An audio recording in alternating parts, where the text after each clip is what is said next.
If you are a true crime lover like myself, I invite you to stay and learn about this case. So let's jump right into it. Today we're going to talk about what happens when a small community that is vibrant, joyful, very safe, is hit with a tragedy that nobody saw coming. We're going to talk about what happens when a 15-year-old girl's lifeless body is found on a plantation right outside of town. This takes place in Ashburton, New Zealand, which was a town that supports farmers in the surrounding areas of other towns and in New Zealand. As mentioned earlier, this town was vibrant. It was all about community, and it was nestled between two large rivers that actually attract quite a bit of tourists annually, and even locals that were very into fly fishing. Ashburton prides itself on celebrating history, and in this one town alone has 6 museums, 3 of which included aviation museums, motor vehicle museum, and a vintage railway museum. You can also find multiple art galleries there throughout the town. It had charming cafes, bookstores, and overall just very friendly people. But like we already said, nothing could prepare this town for the homicide of a 15-year-old girl. And that girl's name was Kirsty Bentley. Her full name was Kirsty Marianne Bentley, and she was described as an absolute animal lover. She had a black Labrador by the name of Abby that she was determined to walk every afternoon. So on December 31st of 1998, she goes out for a walk, just as she always did. And 11-year-old Sarah Ward reported seeing Kirsty this afternoon, and she remembers waving hello to Kirsty as she drove her bicycle down Chalmers Avenue. That day in December was a hot Thursday afternoon when the temperatures peaked at about 93 degrees Fahrenheit, and Kirsty was on her way back from her family's red brick bungalow on 165 South Street to the river, where multiple locals and their dogs often went swimming. This was around 3 o'clock in the afternoon, and at 6 p.m. the Bentley family reports Kirsty and Abby missing because she was usually home well before this time. So once the family makes the call to the police, they come to the Bentley home, and a neighborhood search was launched, and the community ends up spending the entire night looking for Kirsty and Abby to no avail. One thing that sticks out to me about this is that the police immediately launched a search party and an investigation. I cannot count how many times I have read about true crime cases where police lag and wait to launch investigations and search parties.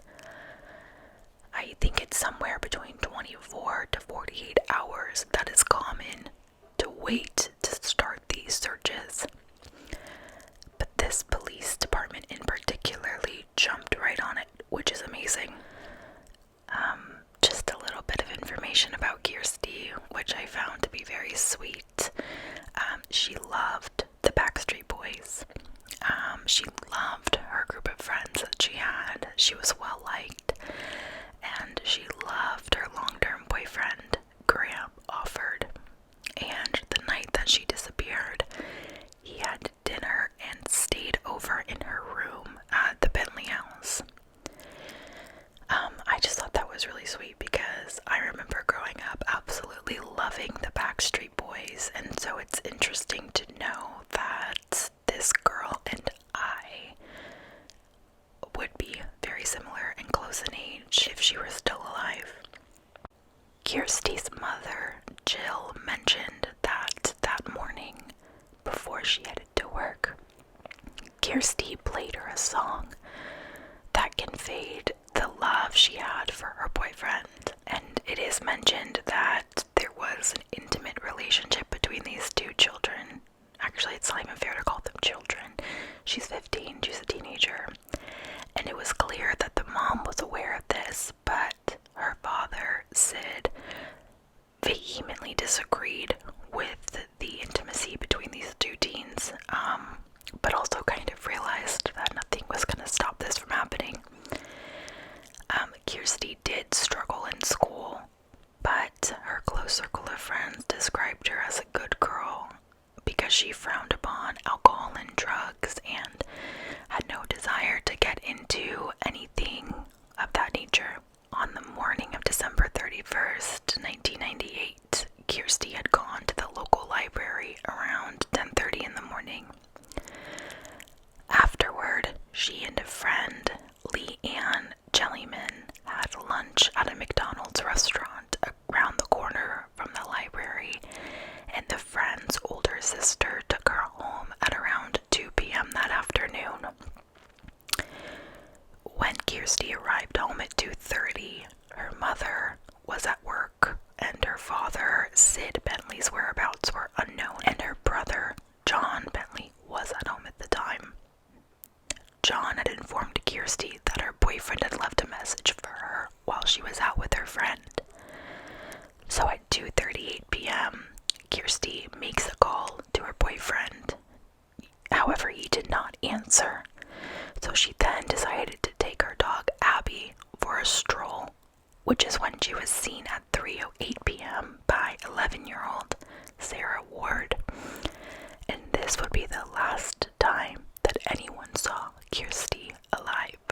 So, as mentioned, the police pretty much immediately launched an investigation and search. However, the next day at 8 a.m., another search was launched. And at around 10 a.m. that day, one of the locals, a veteran search and rescue volunteer by the name of Dave Saunders, found the dog Abby tied to a tree in a vegetated area next to a river in Robillard Park. Police were stunned because that area had been thoroughly searched the previous night. So it was confusing to them, the timeline at which Abby had been tied there. Dave mentioned that Abby did not make a sound even as he approached her, and the manner in which Abby's leash was tied to the tree suggested that she had to be unleashed while the perpetrators made the knot, implying that whoever tied her up was familiar to her and the route Kirsty took daily. It was also rumored that the leash was not the same one Kirsty had left the house with, so of course the authorities were curious as to why Abby was tied to a tree and found the following day. The question is, was she deliberately returned to that area to throw off the investigators, or was the dog there this whole time but just kept silent? Abby was tested for drugs because Jill Bentley argued that she would have made a sound if they had called out her name. A photograph of the black Labrador had been released to the public in the hopes that someone had some viable information. It later came to the public's attention that on the night of the 31st, a neighbor had informed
assistance of the Army, hoping to find her by expanding the search, offering $50,000 as a reward to anyone with helpful information.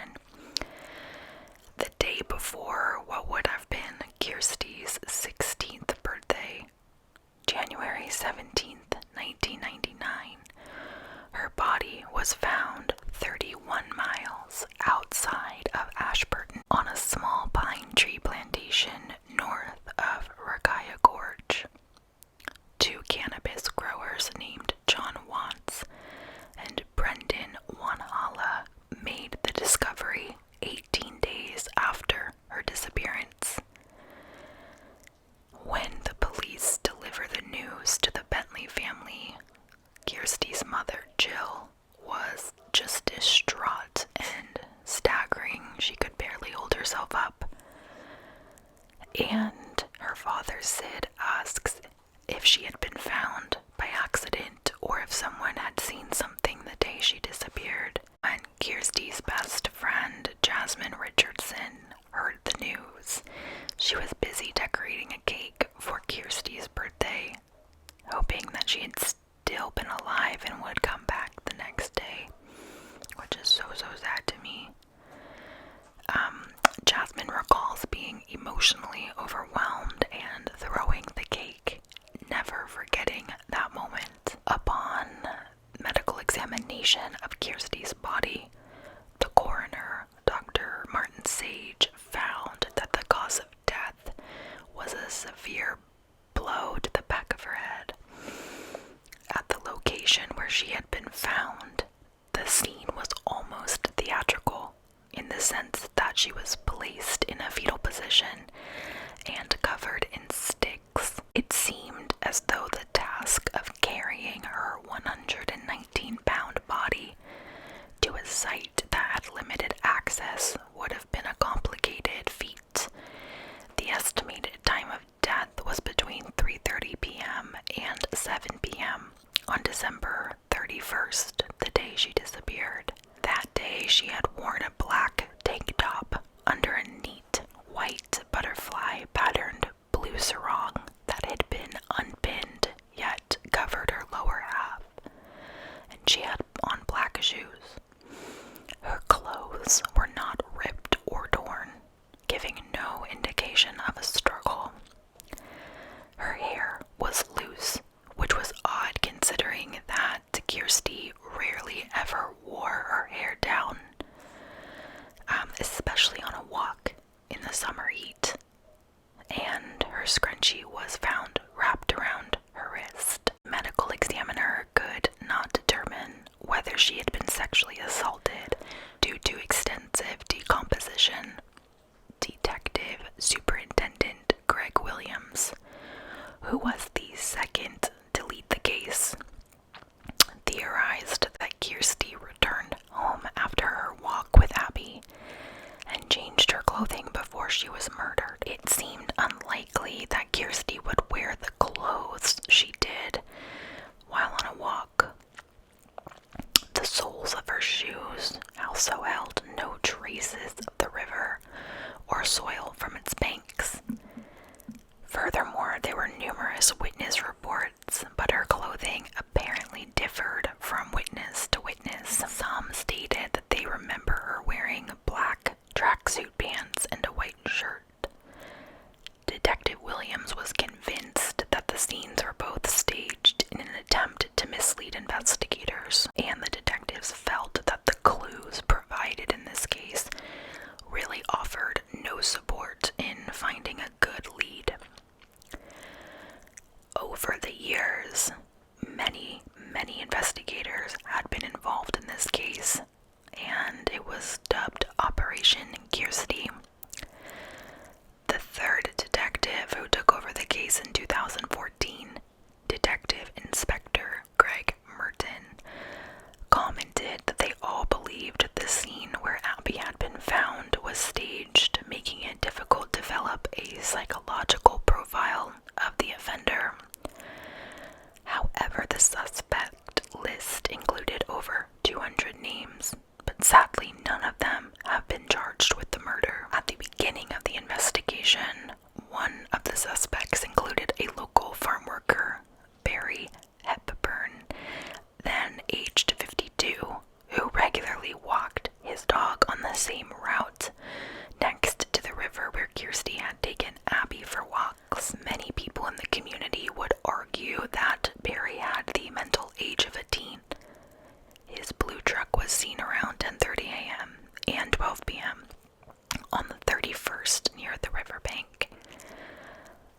witness saw Barry and his dog in the same vehicle while she was walking with her horse.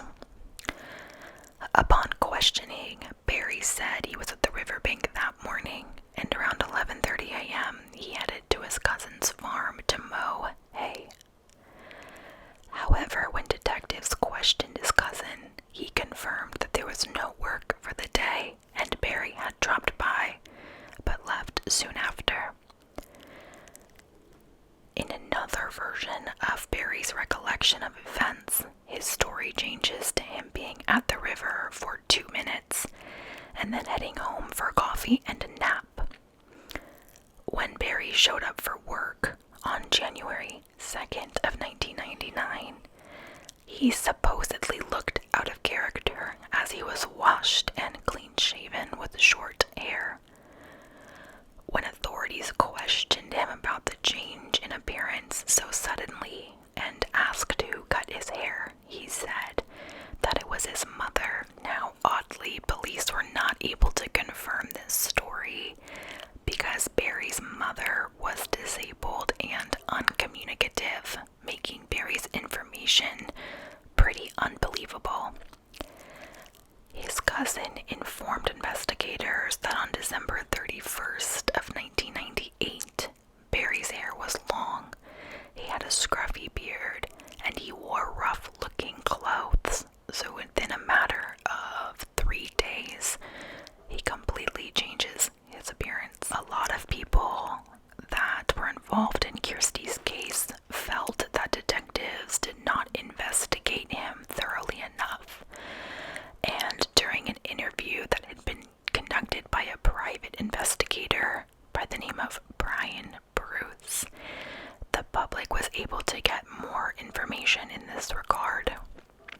2 other witnesses were able to place Barry at the scene around 3:15 p.m., and a couple who went on a stroll around the same time said they were frightened by the loud sound of something heavy being thrown into the bushes. They also reported feeling like they were being watched, and although his actions remained questionable, police felt that there was nothing that could physically link him to the crime. However, many people argue that they neglected to go over some details that did not corroborate his statements during his initial questioning. For instance, Barry mentioned in one interview that he had an injury and was not able to do any heavy lifting, whereas his cousin told the police that he had been a strong and extremely capable man every time he worked at his farm. Barry's cousin also told police that Barry confessed to him that he would often find and pocket underwear and bras that he found on the hiking trail next to the river, and he would watch people who were sneaking into the bushes to have sex. Another clue that should have been of concern was that Barry mentioned in one of his statements that he had been in an accident and had to replace the cab of his truck. There were many strange comments and things of that nature that should have raised red flags. Another one, that the large stick Barry would often carry with him to play fetch with his dog. When police asked him about the stick, Barry said that he had lost it that day. On January 3rd of 1999, Barry assisted in one of these search parties, and he came across a dead dog wrapped in plastic. He notified the authorities, and they headed to the location near the river on the hiking trail where the couple had heard the crashing sound. So some of the questions that come to mind are, were some of these pieces of information just put aside by the investigators? Did they not feel that it was important? Was there a reason for the amount of neglect in doing more research and investigating Barry? We'll never know, because in 2006, Barry dies in a car accident.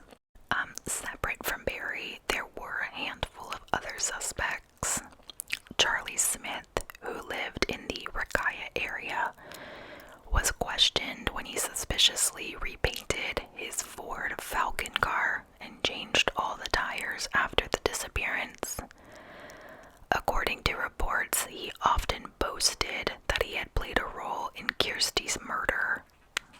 Yet again, police were unable to find any links, which is confusing to me because isn't that a confession? For a while, Detective Greg Merton also had an eye on a double killer by the name of Russell John Tully, who had gunned down 2 employees at the Ashburton Work and Income Office. Following an interrogation, Detective Merton was satisfied with Russell's alibi at the time of Kirsty's disappearance, and Russell was removed from the suspect list. Additionally, Detective Merton suspected another resident, Jason Frandy, who murdered a hitchhiker and committed suicide in May of 2012. However, his involvement in Kirsty's murder was ruled out soon after. In 2001, the investigators shift their focus, and Kirsty's father, then age 47, and her brother, age 19, become the prime suspects. Detectives accused them of working together in committing Kirsty's murder. But John and Sid both denied any involvement. Police theorized that John lashed out at Kirsty due to being jealous of her boyfriend Graham, speculating that he had unnatural interests in her relationships and that Sid assisted John in getting rid of her body. Now that's a pretty intense allegation, but police based this theory on the premise that John followed his sister to the river where he attacked her, but there was no evidence near the riverbank that could indicate an attack had occurred there. Because remember, there was no signs of foul play. At this time, John was also not able to drive a car yet. So this is why they included Sid in this bizarre assumption. Considering where Kirsty's body was found, it would have been nearly impossible for Sid to carry his daughter's lifeless body that far in the summer heat. Sid Bentley's whereabouts that day were unclear, and his alibi kept changing throughout the investigation. During his interrogations, he stated that he had been out of town in Christchurch, New Zealand, dropping off a water blaster and collecting tools. Afterward, he claimed to have spent a few hours in Littleton. However, a witness placed him at Hotel Ashburton around 4 o'clock buying cigarettes, and receipts to confirm that transaction. Later, in October of 2000, Sid said he had hit his head on a cupboard and was confused about his actions that day. His latest recollection of his actions included driving homeward for Christchurch at 2:30 p.m. and heading to Wakanui Beach to get rid of his migraine. This recollection was later retracted when he was questioned again. No one was able to verify where exactly Sid was between 2:30 p.m. and 6 p.m. on the day of Kirsty's disappearance. Allegedly, he returned home at 6 p.m. and Jill, her mother, returned from work at 5:15 p.m. and had been informed by John that Kirsty had not come home yet, and Sid officially notified the police at 6:20 p.m. In addition to all of this, British Police Inspector Chuck Burton, who was involved in the case, suggested that the offender was most likely someone that Kirsty had been close to, and that the attack seemed personal. According to investigators, when you place somebody's body in a fetal position, it indicates a sense of respect. Her brother John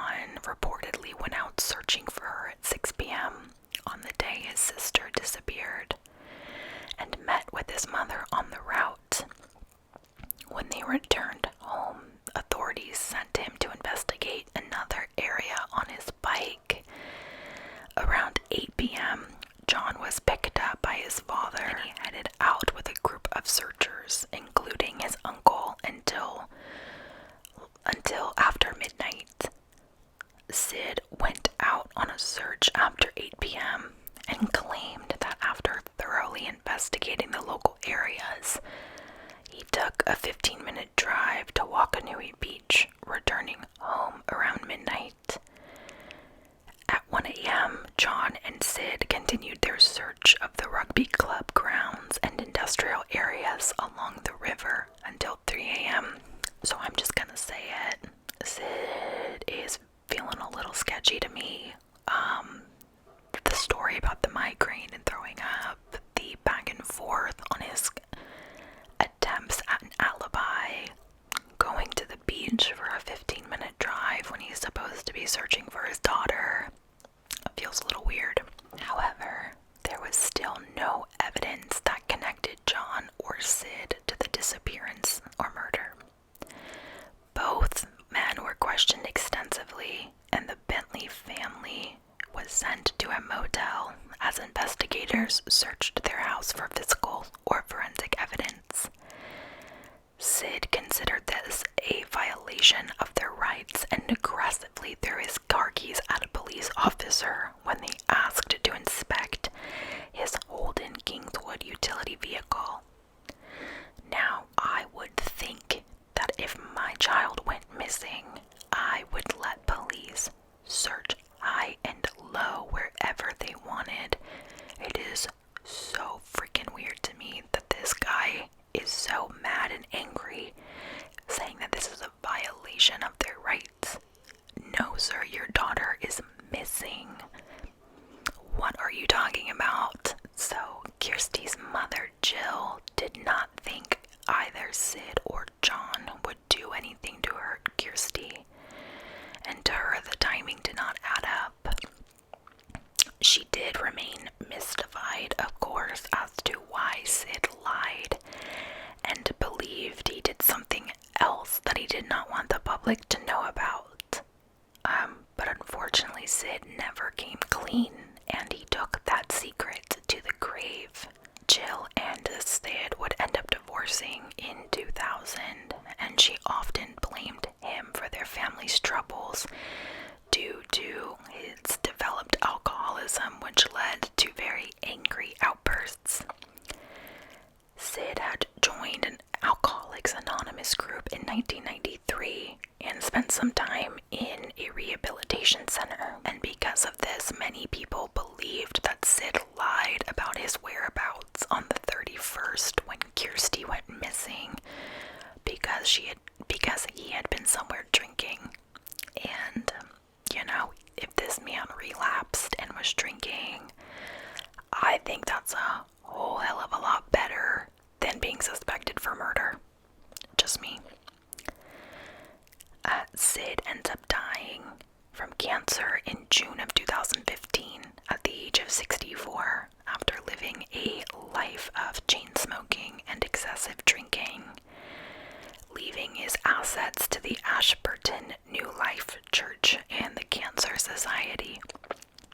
Sid's former employer, Gavin Briggs, saw him during his last few minutes alive and later told the authorities and the media, quote, "I've met a lot of personalities employing people. You know instinctively if you can trust them, and Sid Bentley you could trust.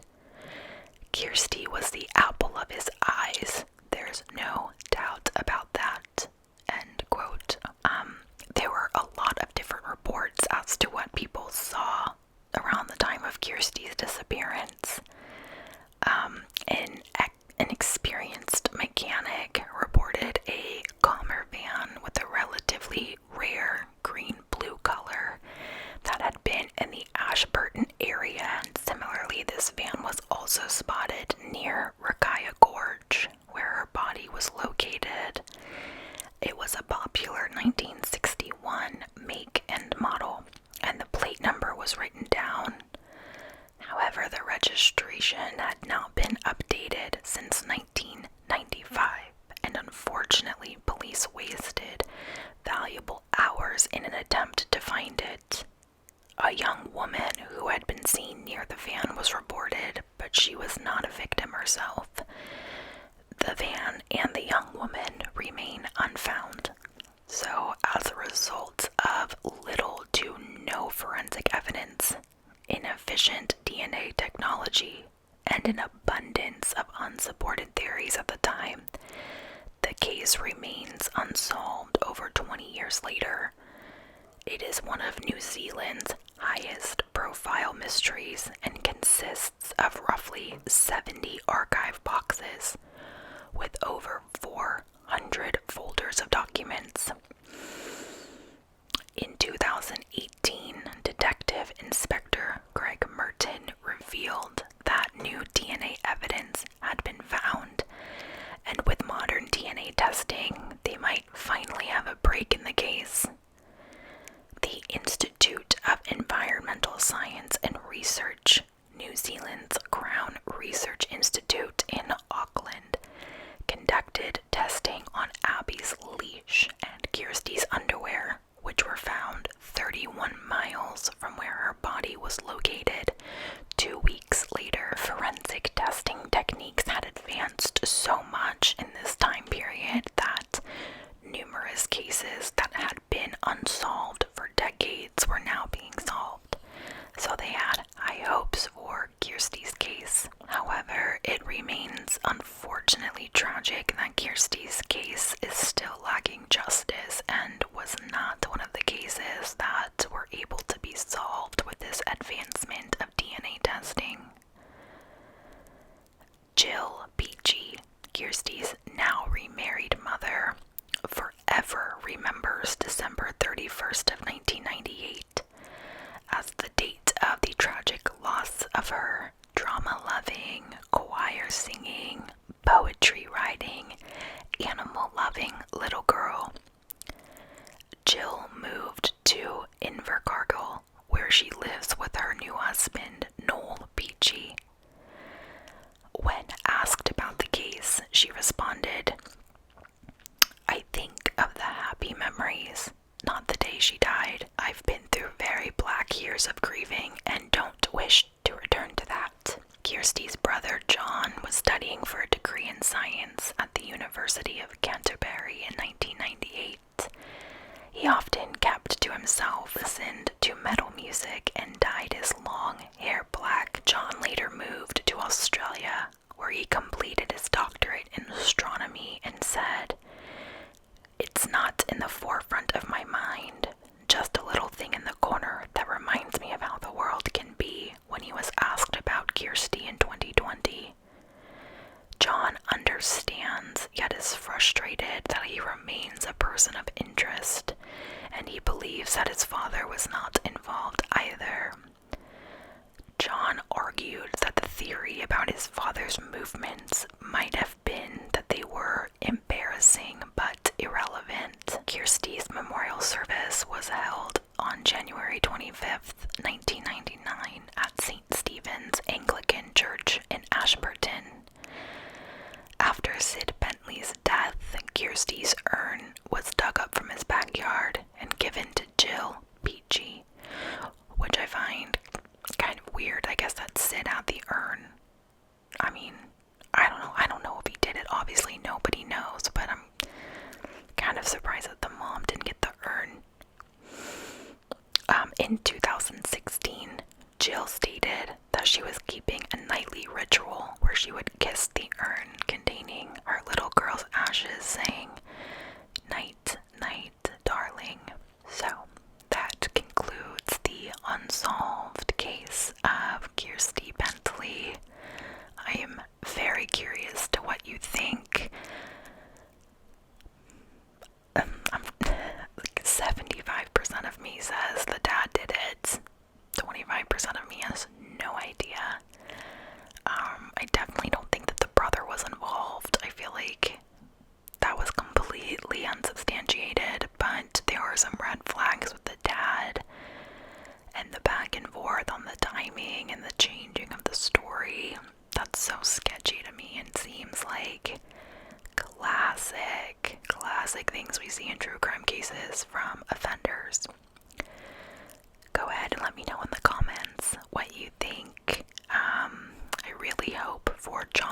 Jill's sake that they find peace and that they're able to live the rest of their lives as happy as they can be.